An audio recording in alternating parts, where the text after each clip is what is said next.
খুব ভালো লাগছে এদের দেখতে, দেখে মনটা জুড়িয়ে যাচ্ছে। কত আনন্দ করে খাচ্ছে দেখো। ওদিকে দুটো চড়ুই পাখি শুধু ভয় পেয়ে উড়ে যায়। খাও খাও খাও। ওই যে চড়ুই পাখি, ওরাও এসছে খেতে। হা হা হা, তিনটে চড়ুই।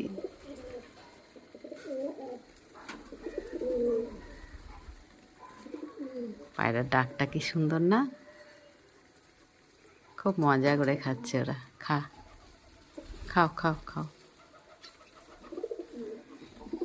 আমি যদিও ধরতে পারি না, এত কাছে এসেছে, আমারও তো সাহস নেই। আমার শুধু দূর থেকে দেখতেই ভালো লাগে। দেখো কত সুন্দর। চড়ুইগুলো এদের মাঝে আসতে পারছে না, দূর থেকে খাচ্ছে। তো খাক, এরা আরাম করে আনন্দ করে খাক।